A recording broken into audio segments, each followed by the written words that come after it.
Behind the bag, it gets through Buckner. Here comes Knight, and the Mets win it. I consider myself the luckiest man on the face of the earth.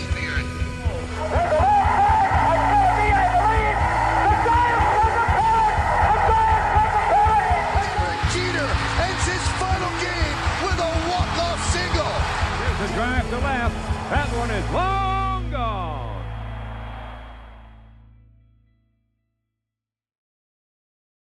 Welcome to the Long Gone Podcast. It's me, Michael, and with me, as always, singing now some Christmas in July.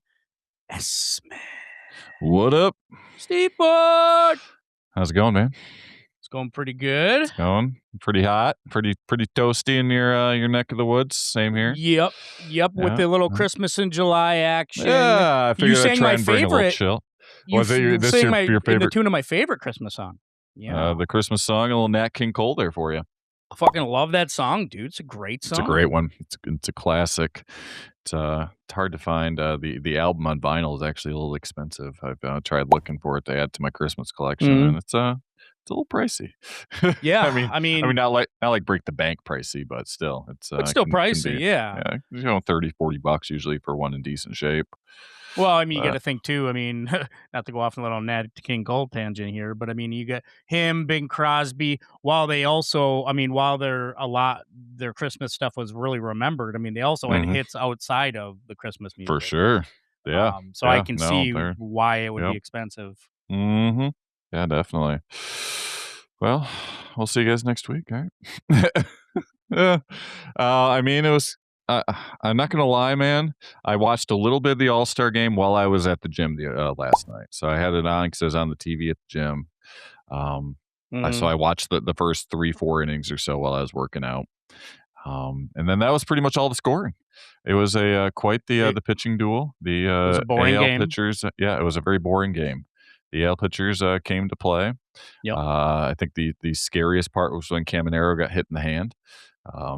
That was a little, that was, yeah. Is he on your fantasy team? Yes. Yeah. So I bet you held your breath on that one, but it looks like he's going to be okay. But I mean, very, very dull game from what I gathered. Our Tiger players sucked. I think Tiger players struck out like 4 times. Yeah, so, very fitting. Yep. Yeah, very, very fitting. But I mean, the Yankee players stepped up. Was it Bellinger got a MVP there for his 2-run single?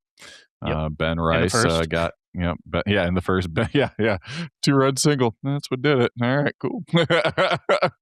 Ben Rice got in on the fun. I think this is the first shutout in an All-Star game, and was it like 13 years or something like that? Yeah. But and, hey, I mean, the AL continued its dominance. I think they've won 23 of the last 29 or something like that. I believe so. That's but crazy. You and I said last week, we said that we were kind of like comparing the rosters, and we're like, the American League looks kind of stacked. You know what I mean? Like we're like, I think the American League's going to win this. I mean, National League had some really good stars, but the American League, I mean, they just had I think a better roster overall. I mean, agreed. Yeah. I mean, it was essentially the American League roster versus the Dodgers. I mean, the Dodgers can only do so much, and some of the names, Ohtani didn't play. Some of the bigger names, kind of held out, and I mean the better team, like we predicted, the American League, we thought was going to be the better team, and that's what happened. So. Yeah. I mean, overall, it was a good All-Star weekend. I mean, it kicked off with the draft, which was really good. I mean, there wasn't a lot of surprises. I mean, at the top, people thought, okay, it's either going to be Von Lackey, Grady Emerson, or Rock Chalowski, but those three, Rock going first to the White Sox, they paid him. I think they ended up paying him. God, it's the biggest bonus, right? Biggest signing bonus, like $10 million, something like that, over 10. It was up. It was like 11-3. Yeah, okay, that's why it was up there. Yeah. But they get a stud shortstop. I mean, you look. I mean, they drafted a lot of shortstops, so I think they're just trying to and mind you, I don't know if these guys will stick at shortstop because you got Colson Montgomery, right? You got a good team that's blossoming already. So it looks like Rock will fit in there as like a third, second, or shortstop. Yep. And, from there, the draft, my initial thing was like, wow, it's not really a pitcher heavy draft. And then you kind of deep dive into like why pitchers weren't good. Well, a lot of pitchers I think a lot of people weren't taking the risk because there wasn't that, okay, this high school guy is going to be really good. And also the NIL money, you're seeing the NIL aspects of this kind of bleed into the draft where a lot of guys, they know they're not going to sign because their NIL money might be more. So you'll see those pitchers like, no, we're going to forego take our NIL money. Yeah. And we're going to make more into the school. Yeah, we're going to make more on NIL than we would have made with our rookie contract. Absolutely. In MLB. So we'll stick around and keep doing this here. So yeah, no, that definitely makes sense of why. That's why you didn't see a lot of high schoolers coming out. Yep. I mean, it was just. I mean, you said good ones. I mean, there is good ones. I mean, at the top was Grady Emerson, but right. But when that value was like, I think that's around 10 or 9 million. I mean, obviously you're going to go for it, but you figure in the top 10. If you're not getting that top 10 money, or if you don't know, I mean, there's a lot of guys that were supposed to be in the top 10 that fell out. I mean, Jacob Lombard, I mean, he was a big one that even at the beginning of the draft year, that Cameron Flukie, who Detroit ended up picking, he was like a top 15 pick. At the start of the year, he was like a top 5, top 10 pick. And then, the shoulder injury, people were thinking, where's he going to be? But I think I think we're seeing NIL just really affect all sports, and especially with baseball, where it's like, fuck that, we'll forgo the draft and we're going to go right into the school commitment. So it's kind of cool to see. I kind of like it because all it does is make college baseball that much better. Oh, for sure. And then it's less waiting around for the players that get drafted. 'Cause, you draft a high school player, then it's a project you're not going to see for 4 or 5 years. And if you get more college players getting taken, then you're going to see them in the pros a lot quicker because they're getting more experience playing college ball. So absolutely, I think good. Yeah, I think it is too. And I think this is the first year I haven't seen like a very pitcher heavy first round, which I mean, in drafts past, you'd see like when Jackson Jobe got drafted, that was a very pitcher heavy draft. Like I said, it's just NIL is big. I mean, you got people that were drafted in the first round of the top 10 that probably weren't going to sniff that if it wasn't for the NIL coming in. I mean, Zion Rose, he ended up going to KC at 6. Derek Curiel, I thought that was a reach by Pittsburgh, for an outfielder, but they had decided to let's get him in our top 10. And then you had Drew Burris. I mean, you're talking about guys that probably shouldn't have been in the top 10, but were in the top 10. So, it was a good draft. What I see every year, the draft coverage every year, in my opinion, Steve, gets better and better. Like it used to be so boring back in the day. Remember, they'd call in the picks, and now it's it's an event. Yeah, do you remember when MLB Network did their first hosting of the MLB Draft I do. at Studio 42? And like, nobody showed up, but the only one that showed up, thankfully, was Aaron Judge. Or Mike Trout when they did his. Mike Trout, so that made for a memorable, memorable time. But it's definitely taken on more of that, getting more with the NBA and NFL feel in regard to, I totally agree. Just the hype around it and people wanting to be there. So it's really cool to see. Yeah, and MLB's playing it smart. I mean, it's like, hey, let's get to know our prospects more. Let's get to know these guys early on. So not only does it make the game better, but like when these guys are coming up, they're not like, who's this guy? No, you know who this guy is because he was highly touted, right? And I think the analysis, MLB puts on a really good show, and I thought the analysis by MLB is always really good. I like that you have former players in there, right, that are coming in, and you've seen that in the All-Star Weekend too. You notice like, because Netflix, I think we'll get to that Netflix thing in a minute, but you do see a lot of analysis, and a lot of reporters are like former MLB players and people like like, oh my God, Eric Hosmer, what are you doing here? You know what I mean? Like, we thought you died. No, so true. But it was really cool, man. It was cool to see. I think baseball played it super smart. I don't know if this is a Rob Manfred thing where he's like, we're going to do the draft. We're going to do All-Star Weekend all in one. And I just saw it combine that with one of the best home run derbies I've seen. I think it was fun, dude. It was a good weekend. It was a really good week. Yeah. Or I shouldn't even say weekend because it started like Friday and then it ended yesterday on Tuesday. I was going to say the draft was what, Friday night, I think? Yes. Okay. And wow. Yeah. Jeez, it really was. And then, home run derby, they changed the format there a little bit, went back into, instead of a timer, they went back to swings, and I like that. good on that. I'm happy about that too, man. I am too, Steve. Just, with the timer, it was hard for me to keep up, and then they always had to, they had their timeouts or whatever, their hydration breaks. Now it's, back to, you have X number of swings, per round here. And it definitely, I think, made for a better and more dramatic show. So, well, it didn't make because I think the pressure was too much on the pitcher in the old format. Throw. Yep. Right, because it's like you only got so much time, so they have to be accurate. They got to be able to throw the pitches that the batters want to hit. And I thought you were giving way too much power to the pitchers and way too much stress on the pitchers. Especially if like a player's dad wants to throw to him. It's like, son, I got to get you this in under like a minute because your time's running out. So now it's like you saw the home runs. Yeah, it wasn't like 20, 30 home run kind of performance, but you did see really good home runs. And you saw kind of a more paced event, which I liked. More relaxed feel to it. Very much, Steve. Yep. And I was okay with that. I didn't feel I was too high stress or on edge, on the edge of your seat trying to keep up with what was going on. It was very, very relaxed. And I still think one of my favorites was, did you see the guy that robbed the home run of Junior Caminero? I did. Yeah. they ruled it a home run. And they barely talked about it, which I couldn't understand. I'm like, dude, let's talk about that. Yeah. I'm like, that was so cool. The guy robbed him. And Caminero was all like, hey, what's going on here? What the fuck? And the announcers just kind of like glossed over it. That was funny to me. I was like, what? Did you just rob it? Remember last year, one of the fielders blew out their ACL. Oh, yeah. They had to get stretched off the field, and the camera showed it really quick, and they're like, let's get away from that. Break. Oh, that was kind of wild. But hey, I want to get your thoughts on real quick. Yeah. What do you think the Netflix of it all with the home run derby?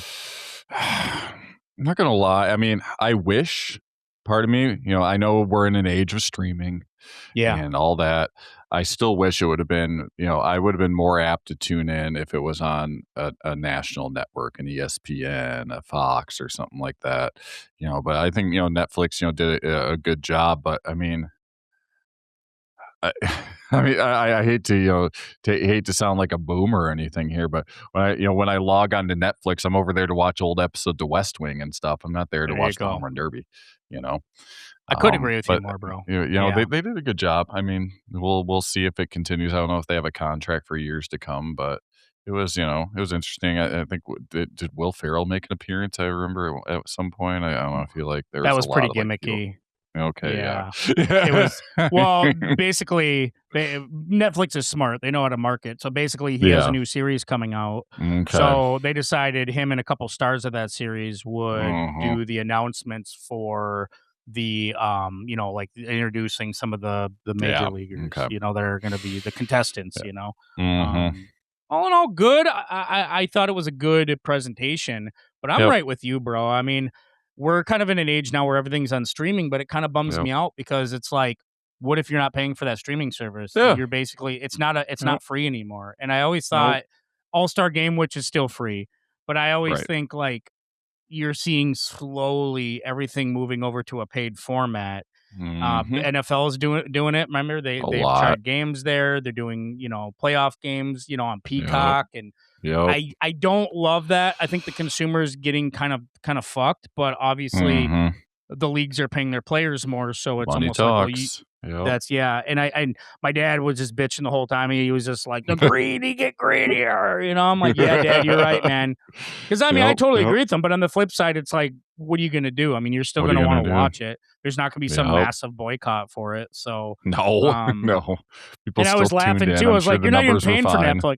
I was like, you're not even paying for Netflix. You're using mine. So what the fuck are you even bitching about? So sit down and enjoy the derby, Dad. Jeez. Yeah, you're welcome. You're welcome. Oh my gosh. But yeah, I mean, and eventually there's going to come a time where the All-Star Game will probably be streaming as well. Yes, just give it time. It's coming. I mean, right World now, Series, it's still, all that. Yep. eventually it's all gonna, move to the streaming platforms and go off of go away from the ABCs, NBCs, Mhm. Fox, that sort of thing. It's all gonna eventually be on the streaming platform. So, Yeah, I mean, like yeah. you just said like 30 seconds ago, money talks, and it Yep. is talking. Mhm. So, I kind of want to talk real quick about, well, not real quick. I mean, this is a kind of a we got to talk about it. Our dude, Yeah. right? I mean, we're gonna be Yep. homers here for a minute. One, I want to get your thoughts on Justin Verlander being the honorary pick, which we've Yeah. seen in the past, Yep. for the All-Star game. I want to get your thoughts on him retiring, Mhm. and I want to get your thoughts on what this means for the future of pitching, which he talked Yeah. about, which I thought was a really good point. Mhm. Um, I was all for it. I mean, they did Manfred did it a few years ago with Cabrera, and Cabrera's second to last or last season, allowing him to be, an honorary, pick. And I'm all for it. JV's only had one start this season, but to give him his last, swan song here, so to speak, I was all for it. Amen. And um, yeah, I mean, it's kind of bittersweet. I mean, I remember watching his first start in 2005. It was a 4th of July start against Cleveland, Yeah, bro. and seeing him, it's kind of closing a chapter on a younger part of a lot of us here, Mhm. and it's sad. I hope that he can still, his goal is still to come Mhm. out and pitch for the Tigers, one more time at least. So here's hoping, he can get out and do that. Definitely a first ballot Hall of Famer, and it's he's one of the last of that bulldog mentality. Probably Fuck one yeah, of the bro. last pitchers that will pitch 200 innings in a season, closest to 300 wins. He's at 256, I think, which is most among active pitchers right now. No, I don't Mhm. think anyone's going to touch the 300 mark anymore. And with No. over 3,500 strikeouts, he's a different breed. Him and Max Scherzer, those types of pitchers, I think are going away, and this is the start of that really with his retirement. So good Yeah. on him. Enjoy that time. Thanks for the memories. Yep. Absolutely. I think Yeah. you hit it. I think no longer will we see a 300 game hitter. I mean, this marks the end of, which I call the end of the starting pitcher, the end of the Hmm. true starting pitcher. Yep. No longer will we see 300 game winners. No Mm-mm. longer 3,000 strikeouts might be a thing of the past. Yep. Um, innings pitched. I mean, the Cy Young has the most innings pitched. I mean, but like if we go like Phil Niekro, he has 5,404. I mean, a lot of these guys, your top 10, your top 15 have over 5,000 innings pitched. I don't think we're going to ever see that again. I don't think we're Yep. ever going to see I innings agree. pitched. Strikeouts 3,000, which I just mentioned, that might be a tough one, right? Because I Hmm. mean, we saw the other night where Scooble's getting pulled in the fifth. Yep. We see that all the Yeah. time with Scooble, where it's like he won't even be near 100 pitches and we're pulling him. Yep. We see that with a lot of big pitchers, old, young, which kind of leads me to my Justin Verlander aspect. I don't know if you saw. So he got interviewed Okay. by Derek Jeter, Alex Rodriguez, and Big Papi, which was Okay. funny because everybody's like, "Oh, he put Alex Rodriguez in his place," which is kind of funny. I couldn't tell. There was a weird exchange between them where Alex Was there? Rodriguez is like, "What is it like to be drafted late and DFA'd twice?" And he goes, and Justin Verlander's like, "You got to check your notes because none of that ever happened." Yeah. Justin Verlander was the second overall pick in the 2004 draft. And he's never got DFA'd. He's never got DFA'd. Yeah. So yeah. So Come on, and A-Rod. then Don't yeah, use and then A-Rod, AI for your prep. All right. yes, I'm so glad you fucking said that. Yes, Mm-hmm. that's exactly what I feel. I feel like it's analytics, AI. This is all bullshit, Mm-hmm. right? Or this is all crazy. So Justin Verlander, when they got the talking after the awkwardness that Alex Rodriguez threw out there, they say they want to give Justin Verlander's thoughts on pitching going forward, and he Mm-hmm. said, "How I pitch," and he doesn't say it's better or worse. That was never his standpoint, but he says it's a lot different from when I grew up Mm-hmm. pitching to where pitchers are now. He goes, back then it was more of a thinking man's game. Yeah. Now managers, and he came out and said it, they want you to throw as hard as you can and Yep. give your best stuff Yeah. for like four or Or- five, maybe 6 innings. if you get to 100, great. Pitch is great, but most likely you won't get there. But he was like, your best stuff now, and then just run that tank empty, and then that's it. Where back then it was like more of a thinking man's game. It's like, okay, I threw him this, now I'm going to throw him this. I'm going to paint the corners more. I'm going to, you know what I mean? It was more of like strategic.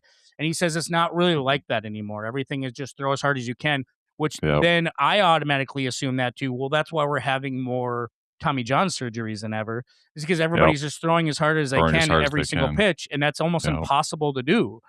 Right, Steve? So Agreed. I think looking at the overall thing of pitchers, Steve, I think honestly Justin Verlander retiring is a big turning point in the evolution of baseball, where I think we're in a different era of baseball now with the pitcher. Yep. It's gonna be completely different. The era of the Tarek Skubals is now upon us. The give me everything you have in your first 4 or 5 innings, and then we'll let the bullpen and other we'll dictate matchups then after that point. So bro. It sucks because if you remember, it does. The cool thing about Justin Verlander was he would take it easy to start, and then when it'd get to be that 7th inning, he'd start peppering. Then that's when he would go hardest at the end. He'd empty the tank in that 7th inning, where he's throwing 100, 99, 100 in the 7th, 8th inning. And now it's the opposite. It's let me give you 99, 100 in the first through 3rd innings, and then whatever I have left, and then pull me after 5. It's definitely the opposite, and it's definitely kind of a sad time in my opinion.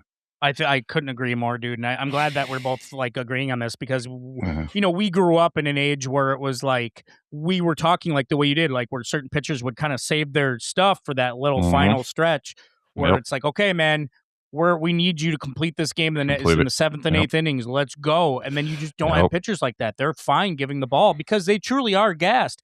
I'm kind of concerned about Paul Skeens. His velocity is down this year. Yeah. Right? I mean, didn't you and talk about in earlier shows where we're like, it's only a matter of time before he gets Tommy John? Because that is coming. That is coming.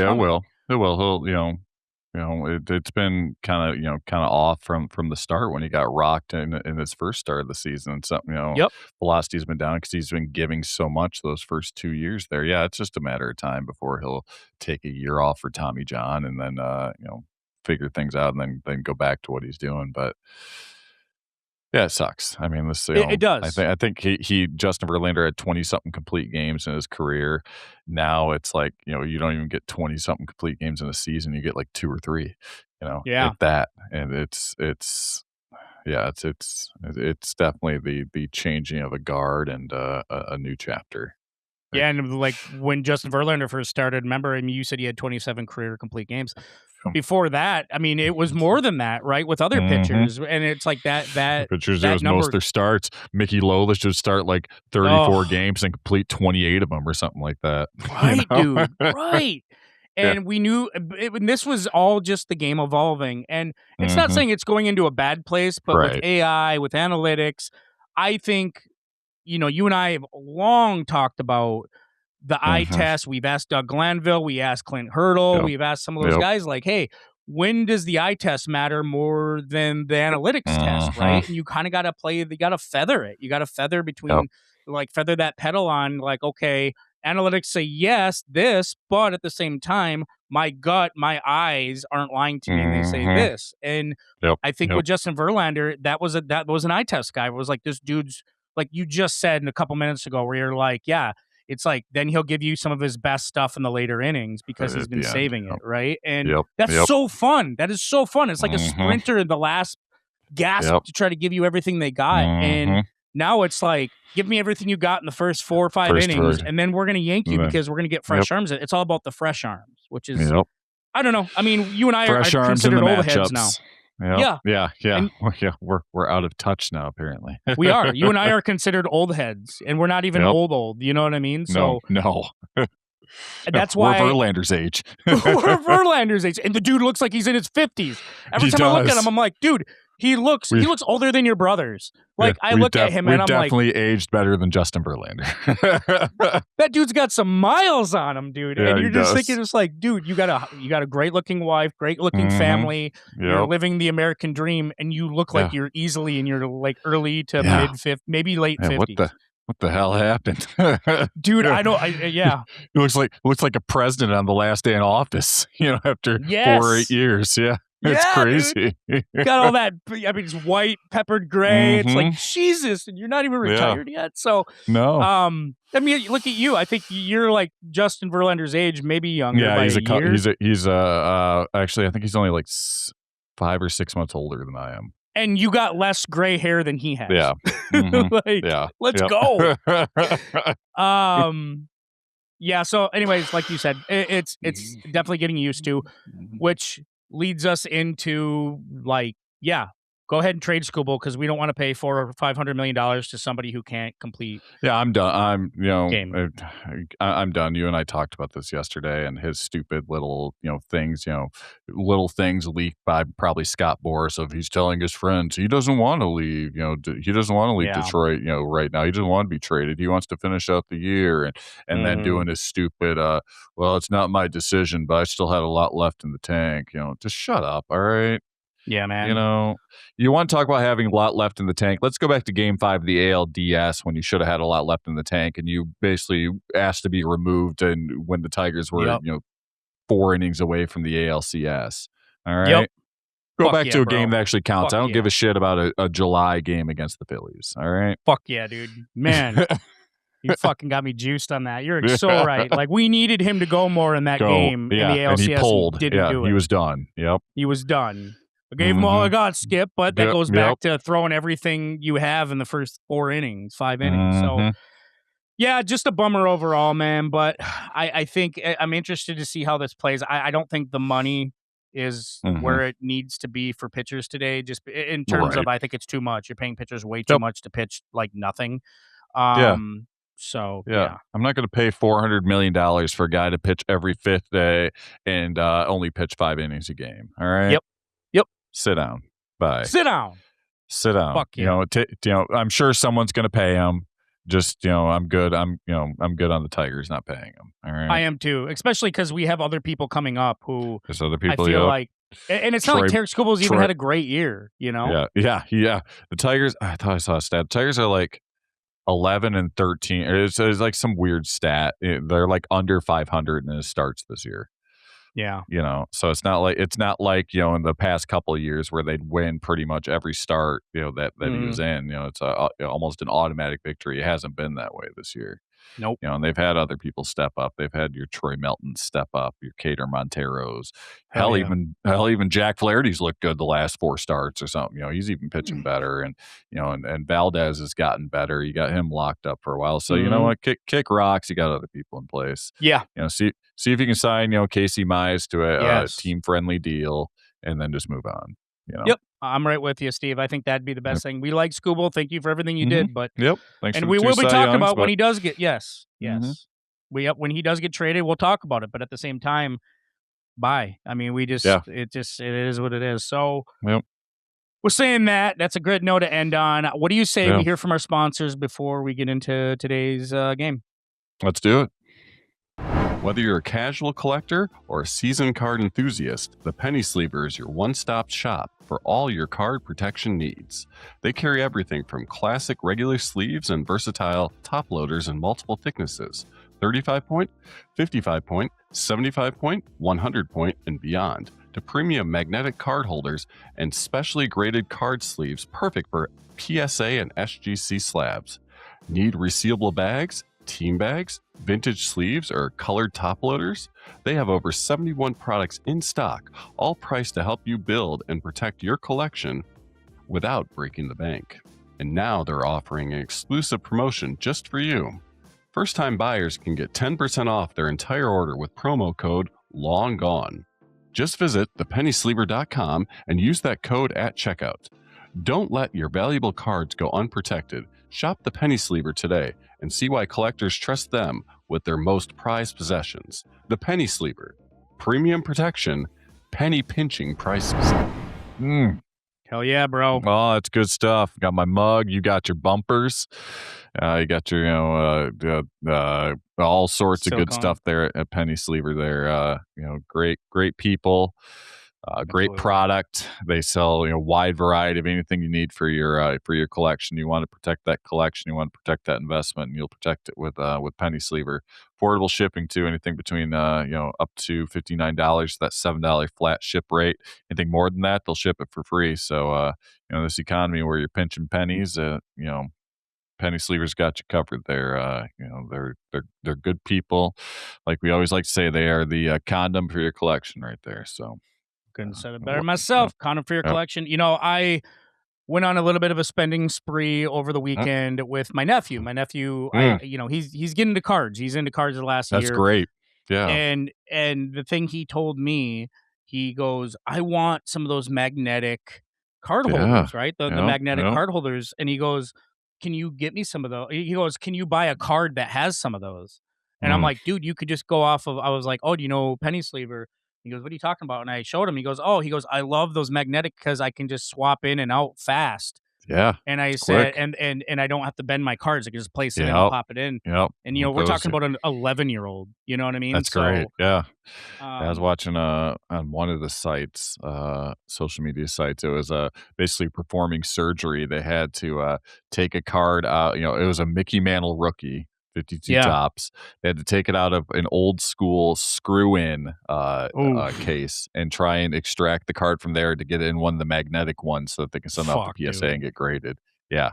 That's delicate surgery there. So, but those those magnetic cases just a lot easier to use than those actual hand screw ones where you could shatter or gotta love the magnetic cases, and Penny Sleever's got you for that. And they hold too, so I have the magnetic cases stacked on top of each other. And sometimes if they didn't have the magnetic, they could just easily slide off. But if they have the magnetic, they're constantly hold where you place them. Yeah.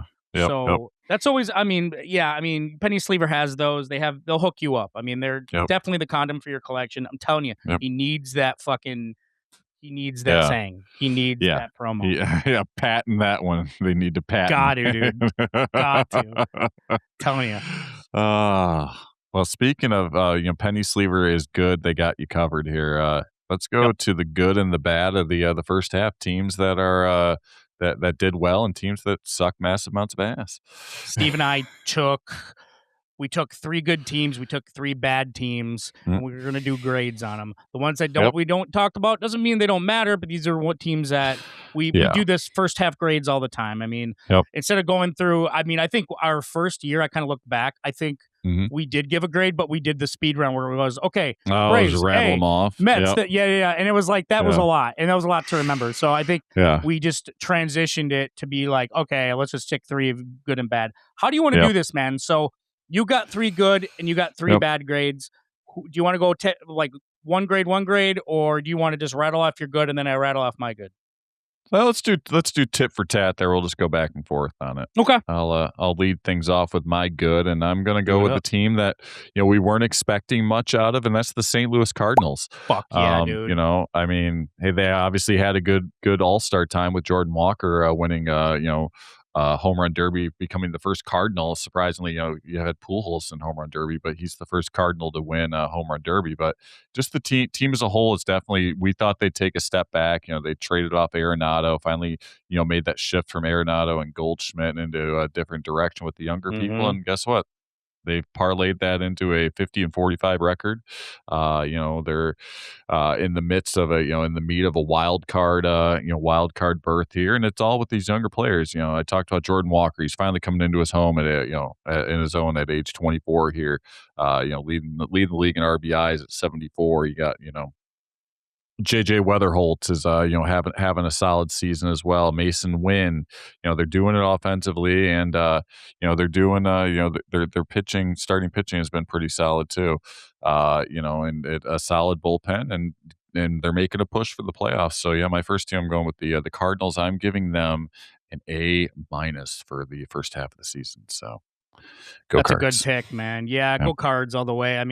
We've seen it in the All-Star game with what Jordan Walker did, and we've seen just the progress he's made as a player. and we seen everybody with him, the Mason wins, everybody you just mentioned. I mean, you're right. This is a team that has always built themselves on prospects, and now you're seeing the fruits of those labors, and they're kind of winning earlier than expected for this squad, especially after you just said the Arenado and Goldie being gone. I mean, we really thought they were going to win with that squad. But you know what? Maybe just having homegrown guys is the way to kind of the way to go for the Cardinals. So good grade there. Couldn't agree more. I'm going to go with National League. We'll keep it the National League, but a team I'm actually really proud of is the Miami Marlins. So, I mean, that AL East is going to be a tough one, and the fact that the Mets are the worst in that, it just shows you like building. I mean, and the Mets bought their team, but look at look at the rest of the division. It's like, well, aside from the Phillies, everybody else is like homegrown talent, which you love to see, right? But the Miami Marlins are in third place at 52-45.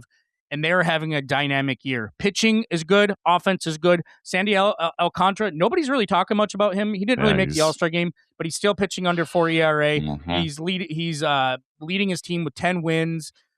Max Meyer, who is turning into the next Clayton Kershaw. I always bought his stock early. I always knew he'd be a good pitcher. You just seen that he just needed to figure out a couple more things, and he did. You mix that in there with their offseason acquisition of Pete Fairbanks, and you got kind of a really good staff in relievers that are doing pretty well. I mean, I think that is, they need to perfect that rotation, or not rotation, the relievers a little bit more. But and the future is looking bright for their offense. You got Liam Hicks as a catcher, who I think, like, it's not sustainable because I don't think he's the guy that like carry you. He's not like a Shea Langoliers, but he can hit in big moments, and he's a guy that can drive in runs, and he's been doing that. You also look at the guy that a lot of teams gave up on, Osvaldo Lopez. They come in, they sign him. He comes in and just turns heads. He made an All-Star game. He made his first All-Star game. And then Xavier Edwards on top of that. I mean, you have between Otto Lopez, Xavier Edwards, is Jacob Marcy, Liam Hicks, and then in the big one of my sleepers, who, remember, he got traded to the Miami Marlins, is Kyle Stowers. Really good young player. He can play first, he can play outfield, and he can hit for power, hit for average. I give my Miami Marlins a B+ on the year. Solid. For the first, for the first half. Yeah. We'll see what happens the second half, but this is a team that Jazz Chisholm was the face here just a couple of years ago, and just the different direction that they turned here, and are finally churning out winning baseball. It's nice to see. My next team here that I'm going to talk about is the Tampa Bay Rays. I'm moving to the American League. That's a team that's sitting at 56-38. They were a team last season that fell short of the mark. They were 77. I think they were under 500 at 77 wins. I think 77 or 78 wins or something like that. They fell short, but this year have started to to put it back together. In the 77-85 last year, in the typical Tampa Bay way, churning from within. Junior Caminero has come alive here. He's only 22 years old. Definitely, like we talked about earlier, an all-star. Scare when he got hit in the hand there. A lot of people held their breath there, but he's doing great. You got Jonathan Aranda, having a great season. Who to thunk it? Cedric Mullins has come in. I mean, he kind of still sucks, but he's coming around here. Has 11 home runs though. He's third on the team in home runs, but they're doing it offensively. They're doing it with pitching. The elder statesman here, Nick Martinez, 8-2 with a 2.65 ERA. Drew Rasmussen made the All-Star game. 7-5.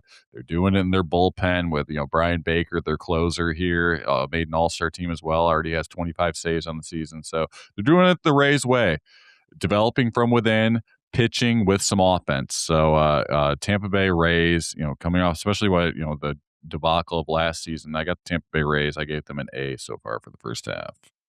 Great. Yeah. I'm really good. Tampa, and they got their core, it looks like.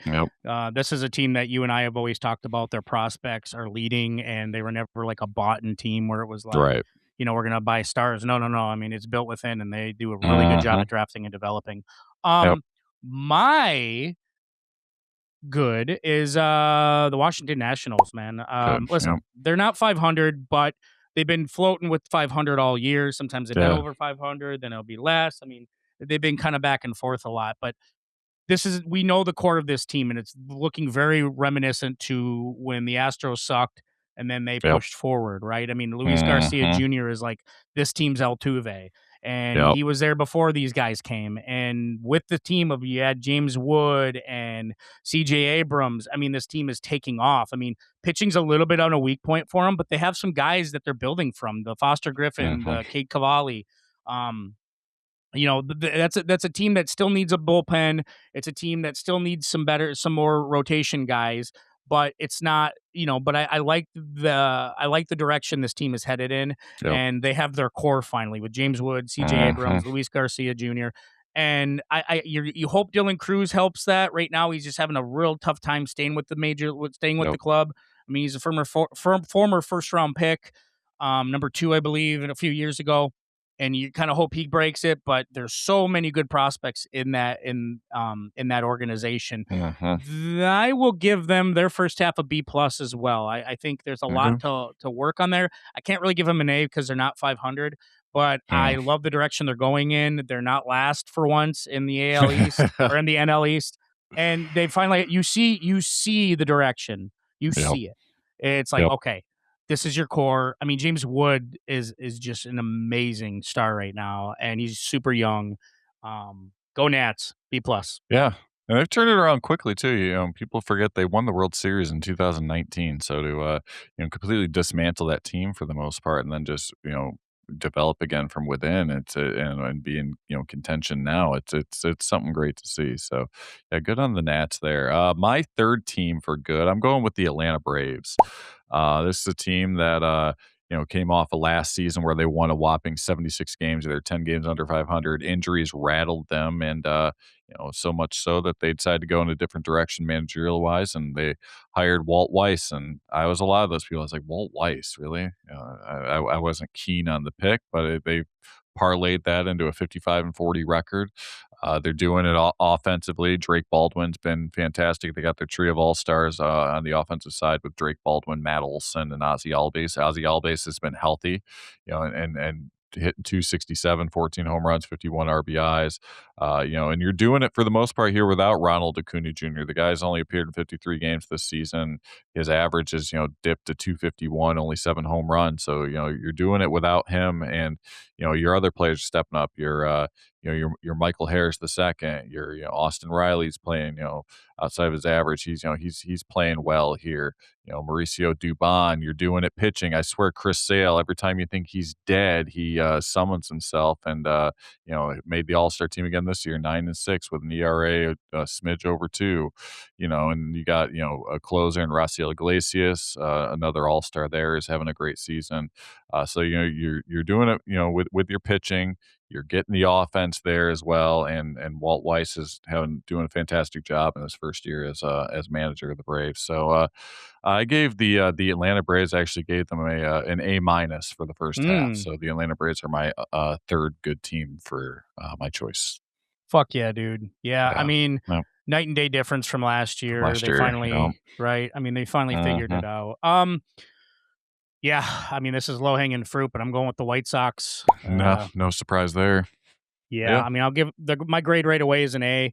I mean, you're getting your youth are playing better than they thought. I mean, they get this Chase Mydruth, and they got him in a trade, right? And he wasn't even a big part of this team, and then suddenly he is now. Sam Antonacci, I mean, another guy come up through the minors.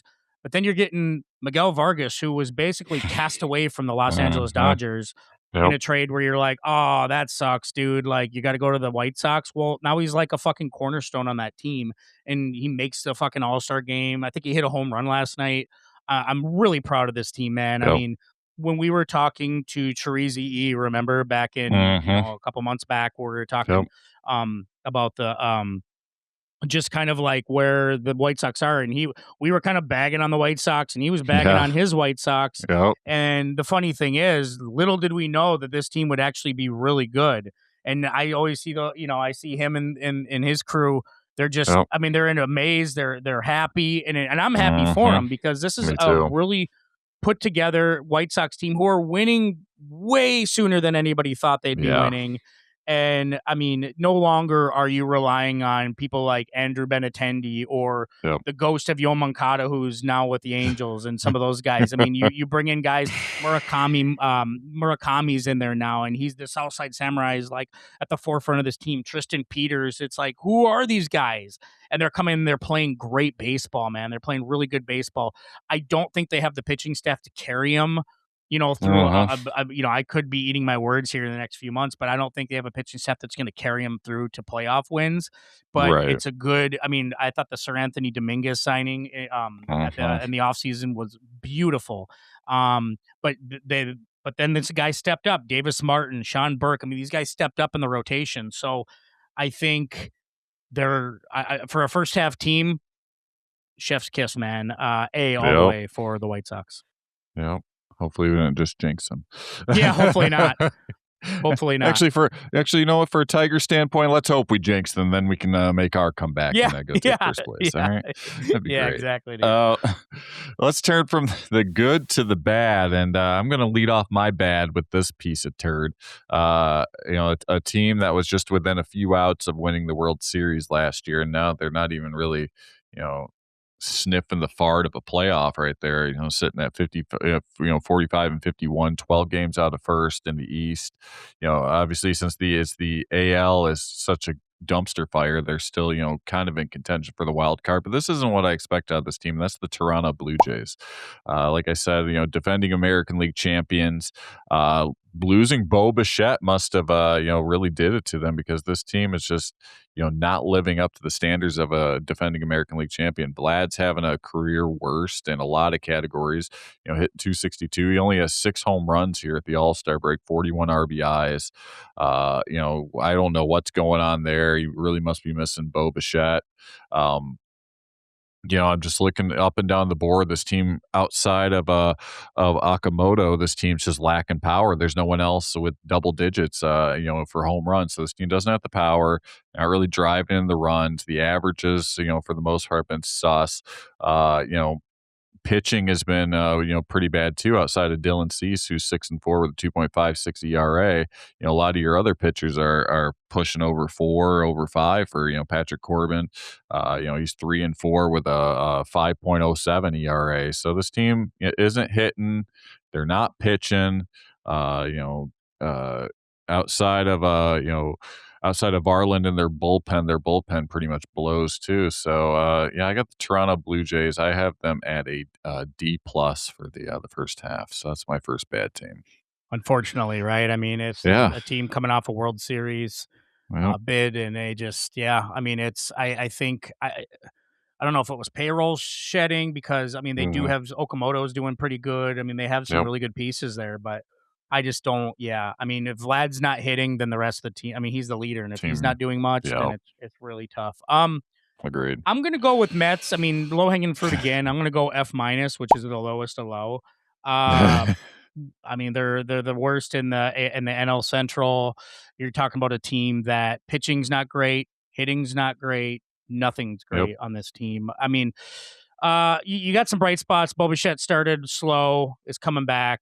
You got some injuries that aren't helping. I think Carson Bench, while he is a rookie, I think he's in flashes. He's shown some really good future potentially. But I think you also have some swing and misses on some drafting. Brett Batty.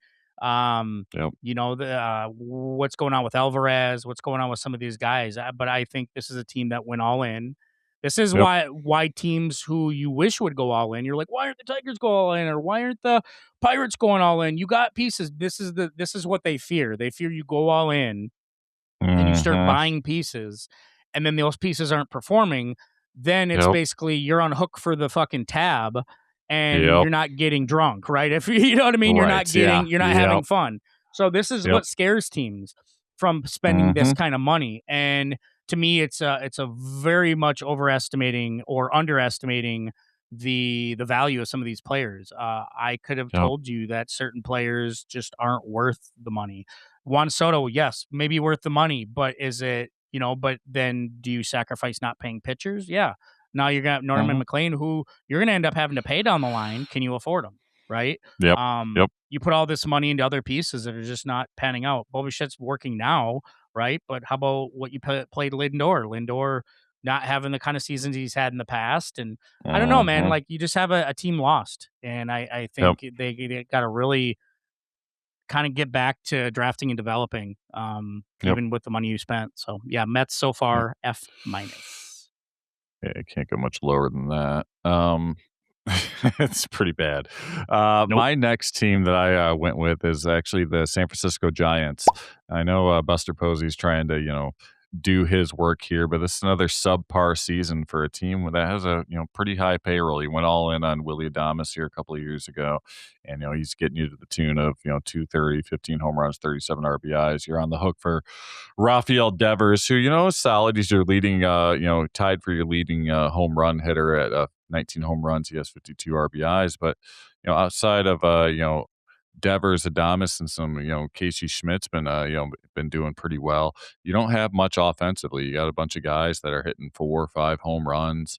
Your offense has just been pretty bad. You have Luis Ariz, who did make the All-Star team, which is great. But he's not going to be much of a power hitter. He's just a get on base type of guy. But you're not going to drive him home if your other players aren't doing shit offensively. Matt Chapman's injured.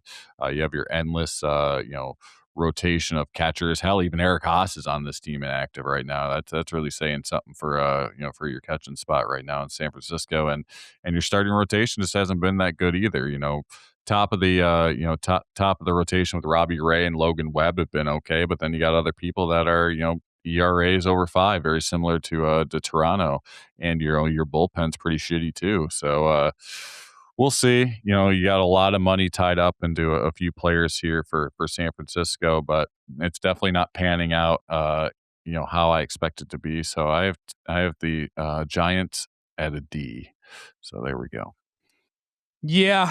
And the Buster. Yeah. I mean, and you think, okay, is this going to be a one and done for Tony Vitello? You don't know. I mean, it's hard to say. Buster Posey's got a plan. It's just, is that plan gonna go through? Right. I think the way he's been drafting, I liked his draft. I like. It's just all about developing from that point forward. So we'll see. I definitely. But yeah, first half definitely a D. I can see that for sure. My next one, I picked the Orioles, and listen, the other ones have been kind of gloom and doom, the Mets and what have you. I actually don't think the Orioles are in a bad position. I think. Listen, they haven't had a great first half, but they haven't had a horrible first half. I think, to me, looking at the team overall, seeing where they are offensively, seeing where they are pitching wise, I think they are a couple pieces away from really contending or actually being over 500. I mean, you're looking at a team right now that's in 4th place. Sure, they're at 46 and 51. I mean, we're talking about the Tigers at 44 and 52. Having, oh my God, they could turn it around. Well, I think the Orioles are the same way. They're 7-3 in their last 10. They're on a 4-game winning streak. Can that transition into July in August as being played winning baseball at the second half of the season? I think it could. To me, the Baltimore Orioles have always been, this squad has been a late starter, right? Aside from what they were a few years ago. So I think Gunnar Henderson, he needs to hit more consistently, but his power numbers are there. Pete Alonso, we know who he is. He's doing exactly what you thought of him. Hit a lot of RBIs, hit a lot of people in. You're probably not going to get on base a lot, but they didn't really pay him for that. He's already has 21 home runs in the season, 65 ribs. So he's doing exactly what they paid him to do. The other ones that are coming through, I love what Samuel Basallo is doing. A good rookie there. Taylor Ward, Ellie Rushman made the All-Star game, and he's playing decent. Offensively, they're just inconsistent. That's the biggest thing with the Baltimore Orioles right so far. They're just playing inconsistent, but I don't think they're playing horrible. If I could say what the weak point is, their bullpen's kind of weak, but I think their rotation is still a little weak. Trevor Rogers is not having the kind of season that you got him for, right? I mean, he's over 4, almost a 5 ERA. Kyle Bradish and Shane Baz are doing okay, doing great, but you need more complementary pieces, especially in the later half of your rotation. So while I'm going to give them a D for the first half of the season. I do see them improving the second half. I wanted to throw that little caveat in there, but yeah, the Orioles for me, Steve, are D for the first half so far. Yeah. Okay. Yeah, no, I totally agree. But like you said, I think there is hope for them coming in the second half because they were hot going into the All-Star break. So here's Exactly. hoping that they can continue that trend and continue to get better. This team's so bad that I just got to piggyback on what you said. I went for the Mets. I mean, what can you say? You can't go lower than an F, but can I go like M or N? I mean, this team is For real. absolutely pathetic. I mean, top 3 payroll in baseball, 17 games under 500. You fired your manager. Your replacement manager sucks too. He's 6-10. And this just again goes to show that you can't buy a championship. You actually have to have the you got to have that chemistry on the field as well, and that chemistry just hasn't been there. I mean, yeah, Juan Soto's having an all-star season. He's doing pretty well, 290, 21 home runs, 51 RBIs, but this team just is not, clicking at all. Lindor blows. He's 216 with 5 home runs, 12 RBIs. Bo Bichette has gotten better, but he started out, got off to a horrendous start. And like you said, they're drafting, some of their players that they banked on being their futures suck. Brett Baty, 221 with 4 home runs, 31 RBIs. Fuck, they have Zach Short on their team now. How fucking scary is that? Again, he's not. Yeah, again. You're looking at their, starting pitching has been, really, kept pretty shitty. Nolan McLean, he's been all right, 6-6 with a 3.52 ERA, but Freddie Peralta's got an ERA ballooned over 4. Kodai Senga, what the fuck, man? I mean, the guy's 0-7 with an ERA of almost 9. How do you keep trotting, trotting him out, trying to trot him out all the time here? It's pretty bad. And then your bullpen just hasn't been well either. So it's just been bad news bears for the Mets. So I know you talked about them earlier, but I just had to piggyback on what you said because they fucking suck. So F- for the Mets. Yeah, I mean they're so bad that you had, because usually you and I will try to pick different teams. Yeah, but we try they're to so pick. bad. You just had to second. You're like, I got to second this because it's an interesting study, and you and I have talked about this throughout the season with just how bad the Mets are. And you said a really interesting point. You said you can't buy championships, right? You can't buy players to win championships. And people, what would be an argument for that? Someone would be like, well, look at the Dodgers. No. The Dodgers actually have pieces that were built within. The Yankees too. There's Pogus, Robleski, River Ryan, Dalton Rushing. I mean, they have pieces on that team who are contributing just as much as the stars are contributing. So the Dodgers are doing a good mix. They're taking a page out of what the Yankees have done in the past, where the Yankees, yes, they will buy some players, but the Yankees have always had solid prospects that come up, and a lot of people don't talk about that. They just don't talk about that. And the Mets, you might buy all these players, but you have no complementary pieces from your development to bring them up or to help those lineups and those rotations. So, totally agree, Steve. Totally agree. Yeah. My last one, is the Royals. Yeah, dude. I'm going to go to you, Steve. Why? Why are the Royals just so bad? I don't get it, because they were coming off a playoff appearance last year. It was a team trending in the right direction with Bobby Witt Jr., clearly the leader of that team. Why do you guys suck so bad now? Like, what's the problem? Dude, I don't know, man. They've taken like a huge step back. I mean, not just one step. They've taken like multiple steps back. Like you said, they're coming off the playoff appearance last year, and now they're 21 games under 500, and arguably, they're bringing back a lot of the same people, and it's just I think a lot of their younger people haven't taken that next step. Outside of Bobby Witt Jr., he's been doing well, but some of your other people that you're expecting to take that next step just haven't done it. Your Vinny Pasquantinos who are hitting 222, with 6 home runs and so limited power with that. Jack Caglione, he's done pretty good. Salvador Perez is finally, I think, starting to show his age a bit. Average down to 209. More preliminary. More in a primary DH role, but your starting pitching has been rough. For the most part, shitty. You had Waka who's doing well. You're one all-star in there, for pitching, ERA under 4, but everyone else's ERA is, over 4, and you've had injuries, to a lot of your people that you expected in your starting rotation. So, I think the big part is pitching, but also, just your development hasn't, taken that next step forward on some of their younger players. Yep, that's it. And you pay Cole Reagans, and he hasn't been playing like an ace, right? And I think if they're a team that kind of remind me of like the Chicago Bears before they had Caleb Williams, where they're really trying to struggle to find a quarterback. And the Royals have tried so hard to draft starting pitching, and they just haven't seen. I mean, remember Brady Singer was going to be the next one, and he just wasn't it.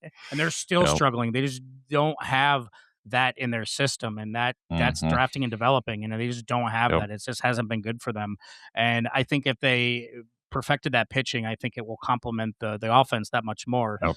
There is some really good pieces there aside from Bobby Witt. There are some really good pieces there, but there's just not enough. And it goes back to drafting and developing, and you could just tell where it's let them down. It's not like they lost some like great players and you're like, well, this team is, the 2016 or 17 Royals who, and they lost Hosmer and some of those big time players off the World Series run. No, this isn't it. To them, it's just they just haven't drafted well and they haven't developed well. And we're seeing the problem. I mean, it went to me that it's like they had their window, it fell, and now it's like, okay, who are we now?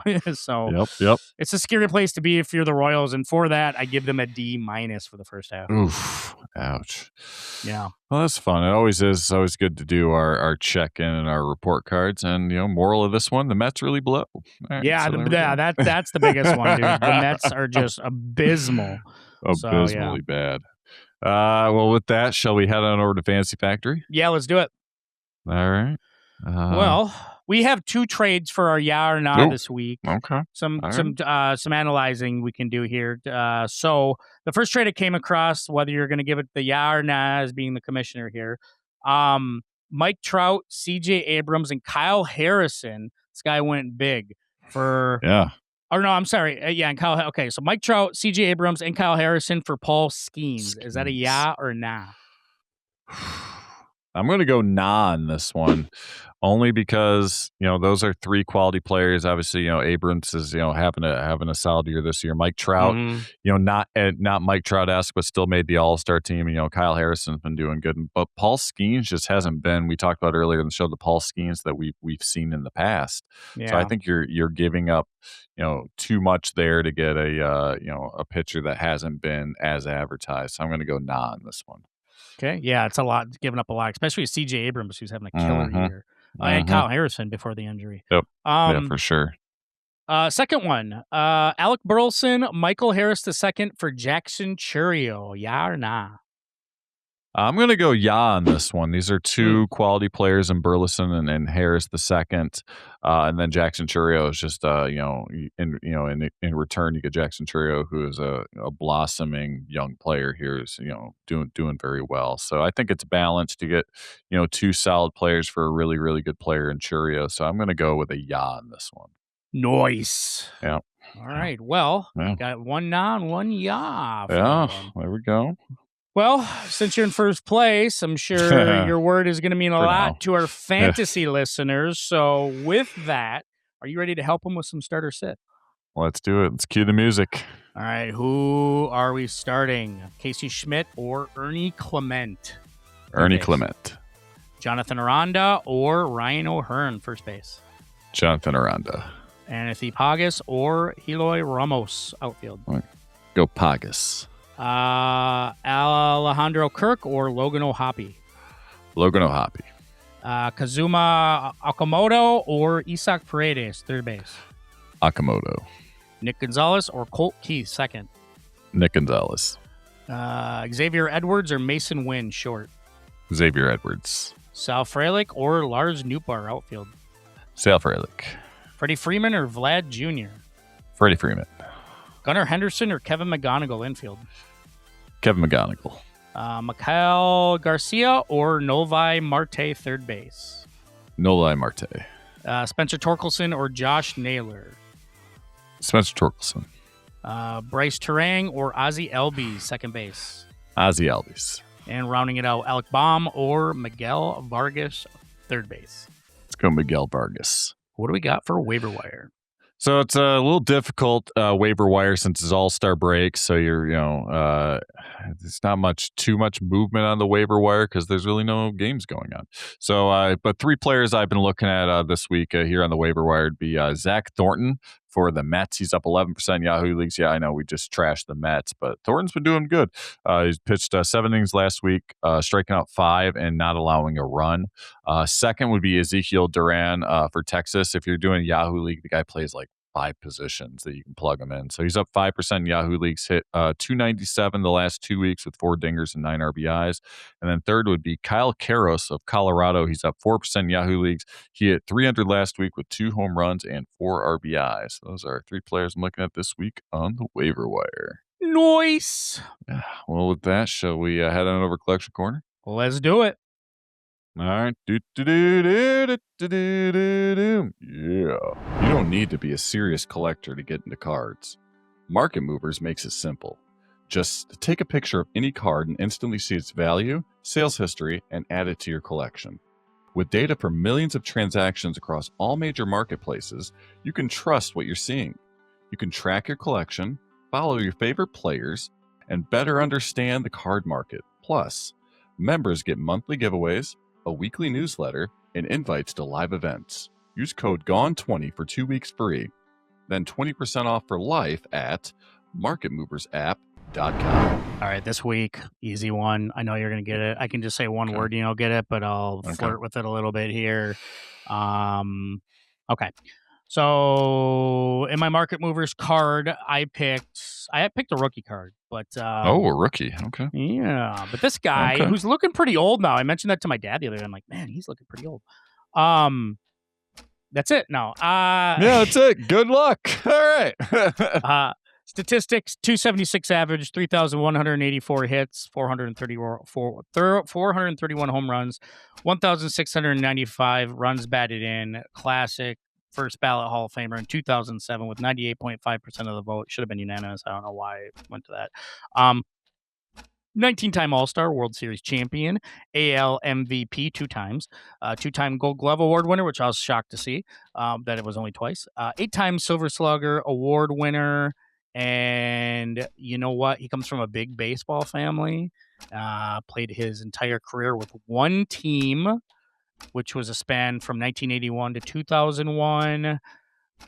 His number is retired. He's in the Hall of Fame of the team he's played. Well, okay, I'll just tell you the team because why the fuck not? The Baltimore Orioles. He's in their Hall of Fame. And obviously he holds the record for most consecutive games played, which is an MLB record, which I don't think will ever be touched again. 2,632 consecutive games. This guy here, man. That'd be Cal Ripken Jr. Yes, sir. All right. Wow. I realized he has many home runs as you did. Cool. Yeah, I did. You know, I never understood. You know, you don't think Cal is a big power hitter, but he was. He was actually a big power hitter, and I never realized that. I was like, wow, Cal Ripken almost had 500 home runs. Crazy. Yeah, that's crazy. I chose his classic number, just his classic Donruss, 1982 Donruss baseball rookie card. It's basically a profile card of him. Number 405 goes, you know, PSA 10 is over $2,000, they say. But there's a major drop off between the mint. We have to go to like a 9 grade or so, $103 or so, and then ungraded about $15. So if you got a mint condition 82 Cal Ripken rookie, go and get that shit graded quick. PSA. Yeah. I like to get the that Fleer card. Always look nice. His Fleer rookie as well. That'd be one that I'd like to add to my collection. I have the 80. I think I have the 83 Donruss, which is still a nice card. It's not as nice as the 82 ones, but 83 is good. This one, I think you'll get them too. I probably could just say one thing right now, you know, because it'd be a short-term thing. You'd be able to get them right off the bat. Yeah. But, you know, like you did with Cal, I'll got to play the game. I'll dangle it around a little bit. All right, this guy was selected in the 4th round of the 2013 MLB Draft. At the time, he had committed to play college baseball for Oregon, but he chose to forego his commitment and take the $700,000 signing bonus and get started and start his minor league career. Debuted in the majors in 2017 and actually won the Rookie of the Year there in 2017. He's a 3-time All-Star. He's a World Series champion in 2020. He won the MVP in 2019. All MLB first team in 2019, NLCS MVP in 2018. He won a Gold Glove in 2019, Silver Slugger Award in 2019, 2023. Then kind of took a dip his last few years, and then moved on to a different team, and kind of sparked his career again. Won the NL Comeback Player of the Year in 2023, and then moved on after that to the Yankees. Career stats so far is a 260 career batting average, 236 home runs, 746 runs batted in, and he most recently won the All-Star Game MVP. Yeah, hard to. Cody Bellinger's career needs to be studied. Like, it's just a weird career. I wonder if the Cubs regret not re-signing him. Or I doubt the Dodgers do because they just got better. But wow, just a weird career for Cody Bellinger. Good for him. Dude. I'm glad he's back on top again. Yeah, me too. The Bellinger card that I went with was his 2017 Topps Update, his rookie card. So I went with the rookie card as well. Nice. Raw versions of that go for about $2. So PSA 9s, and 9s and 10s can get closer to 100, but the raw dog, and it's about $2. So interesting. Yeah, and with that, shall we get the candles out and celebrate a birthday? Let's do it. All right. Looking at this guy's cards online, he's an older player, so it's kind of a little bit harder to find his cards. So I'm going to go with actually one of his newer cards here, and that's from a 2025 Topps Series 1. They went with him on the 1991 design with the silver crackle. Goes online for about $2 here, but it's a really cool design too. They went with the old White Sox logo, but it's a happy heavenly birthday to baseball great Shoeless Joe Jackson, born on July the 16th of 1887. Career batting average 356, 54 home runs, 792 runs batted in. Started his career with the Philadelphia Athletics, then moved on to the Cleveland Naps/Indians, and then obviously with the White Sox from 1915 to 1920, and then was banned after the Black Sox scandal. World Series champion in 1917, also a member of the Cleveland Guardians Hall of Fame. A little trivia on him. In 1911, his first full major league season, Jackson set several rookie records. His 408 batting average that season is a record that still stands and was good for surprisingly second overall in the league behind Ty Cobb's 419. It's one of the few times in baseball history that a batting average above 400 did not win a batting title. Isn't that crazy? Really? I didn't know that. That's crazy. Yeah, 408 in his first full season. It's obviously that's a record that's going to stand probably forever for a rookie. Yeah. That's one of the best all time. I can't see that being broke at all. And it looks like he is eligible for Hall of Fame voting in December 2027 because he got reinstated by Rob Manfred. I think similar to Pete Rose. They reinstated both of them after they once you pass away, then the scandal goes away with you. So they both have been, reinstated. So the soonest that Jackson can be up for Hall of Fame voting will be in 2027. So we'll see. I mean, when they say you're suspended for life, it means until you die. Yeah, until you die. You're dead. All right, well, we'll reinstate you then. Yeah. So listen, I don't know if I would put Shoeless in the Hall of Fame just because, I mean, he, I know his career was cut short, but you're kind of going off of what he could be. You know what I mean? Yep. I don't know. I don't know if that's really fair because I agree. I don't know. And Pete Rose, that's a different story. His career speaks for itself. With all his accolades and all of his stats and everything. But you're with Shoeless Joe. You're going with the what if, and I don't think that's based on the stats that he does have. It's not good enough to get in. I don't think. 100%. So, happy birthday, you gambling son of a bitch. Yeah, that's right. Oh, that's good. Well, that's a fucking show. Good show, man. Good show. Good show indeed. Hey, I recorded sorry for all those who went try to, if you did try to find me going live on Thursday or Friday. Sorry. It sucked ass. I mean, I recorded it. I'll throw it out there, but I couldn't go live because our recording platform totally let us down. So, definitely, I'll throw it out there still. Played a little MLB The Show, which is always fun. Nice. Some good stories, some joking around, which is always good. Yeah. But we'll continue to do that, trying to figure out the live aspect of it and the Twitch aspect of it. I'm new to all that, so be patient with me. Just like a virgin, be patient. Yeah.